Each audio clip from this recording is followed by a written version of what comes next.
So, yeah. Did you watch that in your research when you were writing it? The Nicolas Cage one? Yeah. Watched it twice and then couldn't watch it again. Twice. Well done watching it twice, I believe. Yeah, it was a pretty good cut. I don't think Nick Cage has seen it twice. No, but it was when we first toured this show, there was a little bit of confusion about whether it was a kind of pastiche or whether it was a horror version or whether it was a comedy version. So they've been a bit more sort of upfront about what we're doing this time around the NTS, about saying it's basically like a Mel Brooks version. It's like a young Frankenstein to Frankenstein kind of thing, you know. And I think that sort of helped people sort of get their head around it a little bit, you know. Yeah. It's funny though, you know, because you flash back, and then I suddenly flash back to John Boyton Deliverance, and I'm thinking, oh my God, all this, you know, goes on. But it's going to be good. I'm looking forward to the show. Oh, good. What were reactions like when you toured it? Was it different from place to place? Was it different here? I think the problem is no one knows what to expect. The reactions have been absolutely brilliant. Everywhere we've been, but everyone's gone, oh, I didn't know what it was going to be. From the poster, I thought it was going to be the guy from Still Game doing a lecture about the Wicker Man. There's still time. There's still time, yeah. I could have another headache. But no, I mean, the response has been fantastic. I think everyone loves the film so much. You know, everyone's seen it, whether they love it or hate it. And love it or hate it, you come and see this. It's just a brilliant take on it. We had that one walkout in Glasgow. So we did. We had somebody walk out sort of 8 minutes into it. The beginning section was slightly longer the last time, and it was designed to sort of confuse the audience as to whether or not they were watching Wicker Man or whether they were watching a Loch High production. And these two ladies stood up, they were sitting behind Roberta, our press officer, they stood up and they went, come on, Agnes, this is the last time we ever go see anything by the Loch Parry players. And they walked out, and they're like, oh man. It's like kind of the biggest compliment, but the biggest slap in your face as well. Because the Loch Parry players aren't maybe quite as good as they think they are. We'll let you decide. Okay. Here's John. Did you tour it around the Highlands and Islands? We went to Inverness. Oh, right. Where else did we go? We went Inverness, Aberdeen. Good. Started in Aberdeen And Inverness. Glasgow. Dunfermline. Dunfermline. Oh, yes. Oh, great. The Alhambra. Yeah, that's great. Fantastic. And are you touring it again after this? I'm not sure actually. I think it depends on how the festival run goes, you know. Yeah. Possibly, I guess. You never know these things. So you think you'll take it outside? It'd be great. It'd be great to do that, I think. We'll do it at the Wicker Man Festival. That might be overkill though. They might have enough Wicker Man, but... And where did you come up with the idea of the You were Loch brilliant. Parry players? Have you met people like that before, or are they Probably based all. in I've worked with them. On this job. Yeah. Also, there's a big, at the moment, it's quite common to do sort of stage versions of movies just now, with different settings. I mean, the West End's, half the shows in the West End are either movies or homages to movies, so I think it's, but I don't think any of them do them like this bunch of nutcases. Because I think that's a pretty fresh approach to the whole thing. That's good. With lots of amateur groups at the Fringe, have you had any kind of comebacks or retribution going? It's not us at all. Stand up fist fights. Yes. Each week we'll meet you at the assembly at midnight. And they keep covering our posters. It's like their productions. Had any of you guys been to the Fringe previously with shows? Yeah. I think I did about 5 in the trot one time, 5 years in the trot. And a bit like Jimmy, I was doing, at one point I was doing Joe Orton in the afternoon. Oh. Brendan B in this room at night. So we do get slight cabin fever towards. And how is it different from maybe doing things at the Lyceum or in the Alhambra? With this show in particular, I think that's a good question, because there was there's an expectation with the National Theatre of Scotland, and this is sort of quite a broad farce, and there was a sort of a slight kind of, when we toured it, there was a slight kind of, this is a bit strange that the NTS are doing this, but I think now that we're at the Fringe, I think it's a kind of more natural home for this show, and I think the audience are a little bit more sort of, clued up about the show and stuff like that. So. And you can hear the audience laughing at all the sort of film references, whether they be lines from the film or visual references.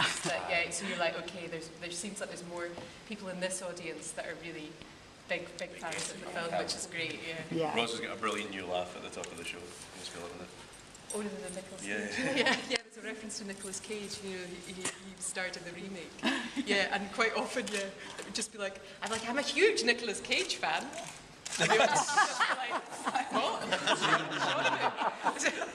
But now, of course, yeah. So far, I don't want to touch me. So far, the audience has been like, in fact, I think the last show there was a bit of a, oh. Like that.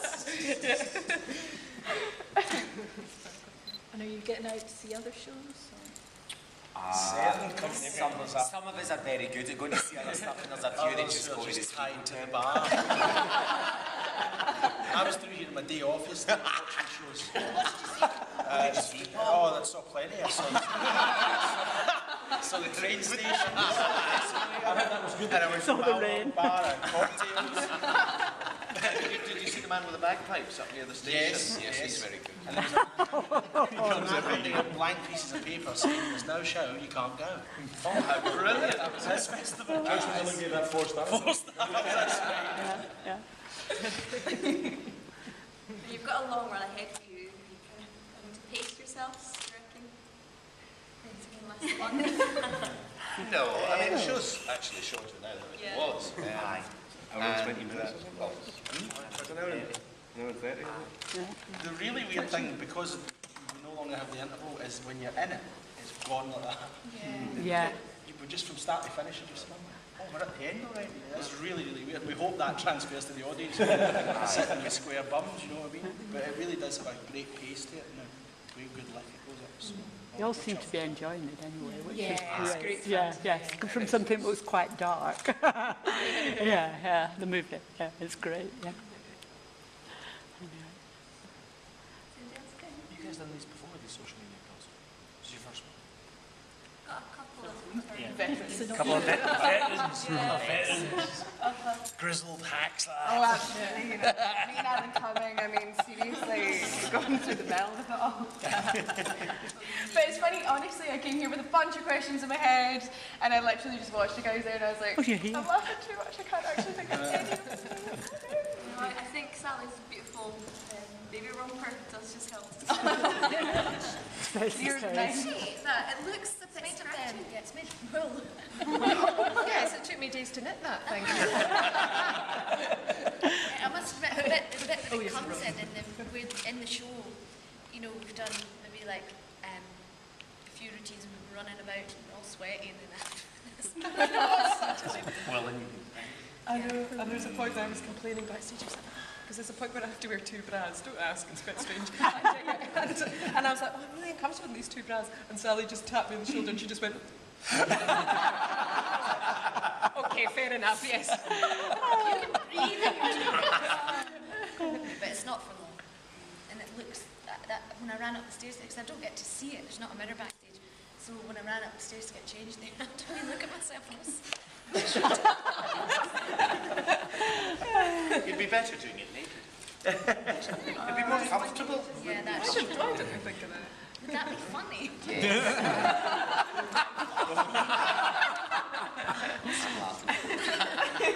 The Lockfire players seem so tight as a group now. When you were rehearsing, were you rehearsing as the Lockfire players, or were you rehearsing as... We did quite a lot of improv, especially the first week. We did a lot of improv with Vicky where she would just let us, just to be the Lock Parrot players for like 2 or 3 hours continuously.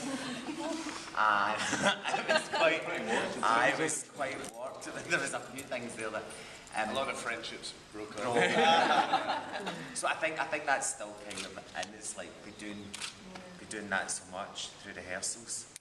Are you going to promote it on the high street on the little stages as Lock Parry players? And if so, do you think anybody will get the joke up on those stages? Well, I think that's the difficulty in it. Like, I don't think they would. I think they would just think there was a bunch of nut jobs there.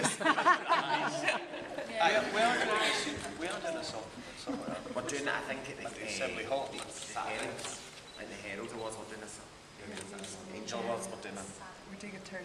We're doing a turn. No, I think you're right. If we were to do that out of context, we'd get lots of companies that get 6 people. That's right, hold on. I think it's also that thing folk might actually, in some ways it might sell the show really because folk might think it's a bit audience participatory. you know what I mean? And it might actually feel like, oh, that they're a bit scary, like, and you know what I mean? Whereas actually it is When a, you're watching it and you're in it, like right from the start with us, I suppose it's easier to take in. We go. And we do no, we had a choreographer going on with the script for our first preview, which was interesting. What day was that? Wednesday. So we had a brand new actor on stage on Wednesday, which was fun. And there was a really bad blog post that somebody had written from that preview going, I'm not sure if this was part of the show, but it worked really well. So they actually quite enjoyed it. Yeah, it was a proper preview, fringy type thing. It was good fun. But it has brought us a new start of the show as well, which is really, which up that accident, like we've now got a new opening to the show, which actually makes the audience feel very much more assured as to what's happening, which is really good. So we get laughs much quicker because they understand who what party are. So it's kind of a blessing in disguise. So Jimmy's agony was all worth it. Absolutely. Absolutely. Because there was the thing on the first tour we did, the first 8 minutes, you could feel the audience going, this is fucking shit. Because These guys are crap. what is going on? You know, and Because it is quite deliberately an over-the-top amateur production of the opening of the Wicker Man. If you know the opening of the film, you get it. But now at least you know it's a bunch of nuts trying to do it because they just thought we were being serious. They were like, 2.5 hours of this, no chance. It's like the producers with the whole audience are like that. Writers in the bar like that. We're on a winner, maybe. Has anyone been in Amdram groups before? Me. Oh, you guys. Yeah. I found a picture from my university newspaper at the weekend where a lot of costumes look pretty much identical to what's getting parodied on stage. I actually think that more actors better costumes. Yeah. One of the things when we were in rehearsals is that we were all quite conscious we weren't trying to take the mick out of Amdram companies though, because like some of us all came from there and like and actually have really good experiences from that. It's no. But the guy, the head of the Scottish actor, he came to see it in Aberdeen and he loved it and he was just so pleased and celebrated. And, and all the regional heads of the SCBA came to the Theatre Royal. After that show at the Theatre Royal, I met a lady who said, "Hello, I'm Morag from the Gifnick Players." And I was like, "No way!" It was amazing. And then she was like, "Well, we had quite a similar scene on this thing," and she was like, "I had to do something similar to what I did." And she was like, and we had this, it was brilliant. I was like, "Yeah!" Morag's counterpart in the Gifnick Players. Gifnick Players, yeah.